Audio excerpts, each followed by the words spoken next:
안녕하세요. 뉴스를 읽어드리는 남자 사이다 머니 뉴스의 소식통 리뉴입니다. 첫 번째 뉴스입니다. 비탈릭 부테린 콜데이터 확장 및 샤딩 통한 롤업 확장 로드맵 발표. 비탈릭 부테린 이더리움 공동 창업자가 콜데이터 확장 및 샤딩을 사용한 롤업 확장을 위한 단계별 로드맵을 발표했다. 부테린은 레이어 1 거래 수수료가 매우 높아서 전체 생태계가 롤업으로 전환되도록 필요 조치를 취하는 게 시급하다. 롤업을 통해 옵티미즘과 아비트럼에서 제공하는 수수료는 기존 레이어 대비 3배에서 8배 저렴하나 이 역시 많은 이용자에게 비싼 수준이다. 따라서 다음과 같은 로드맵을 제시한다. 트랜잭션 콜 데이터 확장, 일부 샤딩, 다수 샤딩 및 위원회 보호, 데이터 가용성 샘플링. 여기서 이더리움 코어 프로토콜이 해당 데이터를 저장하지 않을 경우 누가 저장하느냐 문제가 발생한다. 개인 및 기관, 브라우저, 롤업, DAO, 클라이언트, 포털 네트워크 등이 저장 가능할 것이라고 제안했다. 다음 뉴스입니다. 썸씽, 틱톡과 쇼폼 컨텐츠 생산 및 수익화 위한 업무 협약 체결. 블록체인 기반 소셜 노래방 앱 썸씽이 글로벌 최대 숏폼 영상 콘텐츠 플랫폼 틱톡과 전략적 파트너십을 체결하고 콘텐츠 활성화 및 신규 사용자 확보를 위한 협업을 진행할 예정이라고 밝혔다. 양사는 이번 업무 협약을 시작으로 썸씽에서 이용자가 창작한 콘텐츠를 틱톡에서 바로 업로드하여 틱톡 해시태그 챌린지를 개발, 공동 비즈니스 기회를 창출할 계획이다. 썸씽이 김희배 대표는 이번 협약을 통해 썸씽의 사용자들이 콘텐츠 창작자로서 자연스럽게 틱톡 플랫폼에 참여하면서 글로벌 인플루언서로 성장할 수 있는 발판을 마련하는 등 양사 간의 시너지 효과를 극대화할 수 있게 된다라고 밝혔다. 다음 뉴스입니다. 자금 세탁 방지 센터장 가상자산 혁신 빨라. 규제 샌드박스 도입 필요. 펑파이 신문 등 중국 언론에 따르면 중국 인민은행 자금 세탁 방지 모니터링 및 분석센터의 거우 윈진 센터장이 중국 자금 세탁 방지 고급이 회담에 참석, 가상자산의 규제 샌드박스 도입이 필요하다고 말했다. 규제 샌드박스란 새로운 제품이나 서비스가 출시될 때 일정 기간 동안 기존 규제를 면제, 유예시켜주는 제도를 말한다. 그는 가상자산이 개인정보 보호, 탈중앙화, 익명성, 국경 초월 특성 등으로 인해 일부 사람들을 만족해 할 수 있다.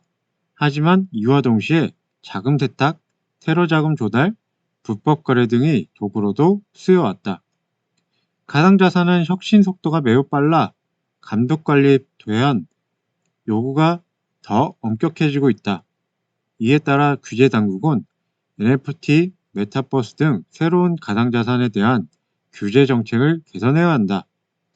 또한 가상자산 발전에 대한 모니터링을 지속하고 감독 책임 분담을 명확히 해야 하며 규제 샌드박스를 통해 가상자산의 본질을 연구해야 한다.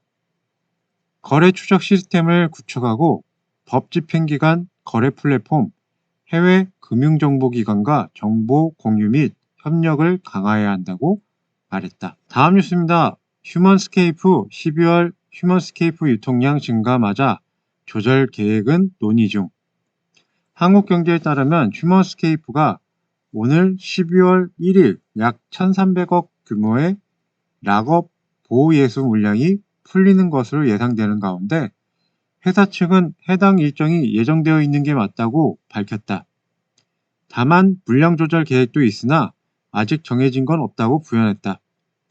만약 12월 1일에 앞서 HUM 토큰의 유통량 조절이 결정되면 사전에 미리 공시를 통해 알리겠다는 입장이다. 젠글에 따르면 휴먼스케이프는 지난 5월 25일 HUM 토큰의 현재 유통량 및 향후 계획 안내 공시를 통해 12월 1일 HUM의 유통량이 2억 1250만 개가량 추가로 증가할 것임을 알렸다. 이는 현재 시세 600원 기준 약 1300억 원에 이르는 규모다. 전체 유통 물량에서 차지하는 비중은 30%를 넘어선다. 다음 뉴스입니다. 코팍스 등 코인마켓 거래소 4곳 가상자산 사업자 자격 획득. 26일 금융위원회 산하금융정보분석원에 따르면 가상화폐 거래소 코팍스, 비둘기 지갑, 오션스, 포블게이트 4곳이 가상자산 사업자 자격을 획득했다고 연합뉴스가 전했다.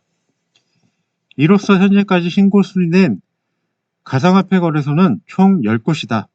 원화마켓, 원화로 가상자산 거래, 사업자로는 4대 거래소, 업비트, 빗썸, 코인원, 코빗이 신고 수리를 마쳤고, 코인마켓 사업자로는 기존, 지닥, 플라이빗 2곳에 이번엔 신고 수리된 4곳이 추가됐다. 다음 뉴스입니다. 빗썸 아로하나 상장, 윗선 지시 보도는 사실과 달라. 한국경제에 따르면 빗썸이 아로하나 토큰 상장이 윗선의 지시로 반나절 만에 상장됐다는 내부 고발 보도에 대해 사실과 명백히 다르다는 입장을 밝혔다. 이에 더해 아로하나 토큰의 상장 히스토리를 덧붙였다. 지난 2020년 10월 14일 최초로 상장 신청을 받아 올해 3월 상장심의위원회 검토를 거쳐 4월 19일 신규 상장 이벤트를 진행, 다음날 20일 상장했다는 내용이다. 더불어 빗썸은 상장을 검토할 때 공식적인 절차를 밟고 있으나 사전 정보 유출 방지와 내부자 거래를 막기 위해 상장 지원팀원을 비롯한 내부 임직원들에게 관련 내용을 공유하고 있지 않다고 강조했다. 다음 뉴스입니다. 이번 금요일 비트코인 30억 달러 옵션 만기 임박, 약세 분위기 만연. 이번 금요일 미국 시간 30억 달러에 달하는 비트코인 51,900개의 옵션 계약이 만기 도래한다고 외신이 보도했다. 보도에 의하면 미결제 약정의 대부분은 비트코인 신고가보다 높은 가격의 콜옵션에 집중돼 있었는데, 이러한 지표는 트레이더가 반드시 약세에 베팅한다는 것을 의미하지는 않고 오히려 현물이나 선물 시장의 매수 포지션에 대한 하방 보호 조치일 수 있다고 전했다. 그러나 비트코인이 지난 10일 신고가 경신 후 16% 하락한 것을 감안할 때 이는 시장의 공포 심리가 존재하며 30억 달러 옵션 만기를 앞두고 시장의 약세 분위기가 만연한 상황이라고 분석했다. 다음 뉴스입니다. 미국 11월 FOMC 회의록 공개, 필요시 조기금리 인상. 미국 연준이 11월에 진행된 연방공개시장위원회 회의록을 공개했다고 CNBC가 보도했다. 보도에 의하면 FOMC 회의에서 대다수 의원이 인플레이션 상승이 지속되면 테이퍼링을 서둘러 끝내고 조기 금리 인상에 나서야 한다는 의견을 제시했다고 전했다. 현재 진행 중인 테이퍼링은 내년 초 여름까지 계속 진행해 종료할 것으로 나타났다. 한편 한국은행이 25일 금융통화위원회를 열고 연 0.75%인 기준금리를 1%로 올렸다. 이상 뉴스를 다 읽어드렸고요. 다음 시간에 좋은 소식으로 찾아뵙겠습니다. 구독과 좋아요, 알람 설정 한 번씩만 눌러주시면 감사하겠습니다. 감사합니다.